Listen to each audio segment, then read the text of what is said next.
রাজ্যের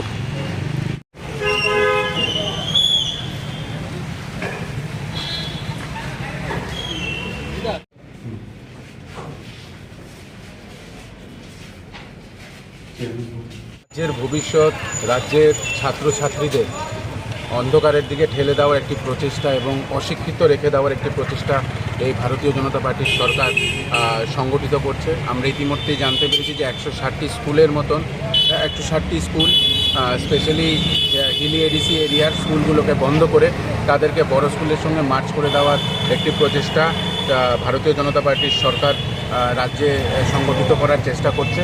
আমরা ত্রিপুরা প্রদেশ যুব কংগ্রেস এবং এনএসইউয়ের তরফ থেকে এই মার্চকে ধিক্কার জানাই। কারণ এই মার্জিং যদি হয়ে যায় এবং 95টি স্কুল আছে যেখান থেকে ছেলেমেয়েরা বড় স্কুলে যদি আসতে চায়, প্রপার রাস্তা নেই, প্রপার পরিকাঠামো নেই, তারা শেষ পর্যন্ত আমরা দেখতে পারবো যে তারা সেই স্কুলে ভর্তি হওয়ার থেকে বঞ্চিত থাকবে এবং তারা পড়াশোনা করা ছেড়ে দেবে। তো আমরা ধিক্কার জানাচ্ছি এবং আমরা আজকেই ডাইরেক্টরের কাছে এই আবেদন নিয়ে এসেছি এনএসইউআই এবং ত্রিপুরা প্রদেশ যুব কংগ্রেসের তরফ থেকে যে এই মার্চ যাতে অতি সত্বর বন্ধ করে দেওয়া হয় এবং যদি তারা সঠিক সিদ্ধান্ত নিয়ে এই মার্জিংকে বন্ধ না করে আমরা বৃহত্তর আন্দোলনে নামব।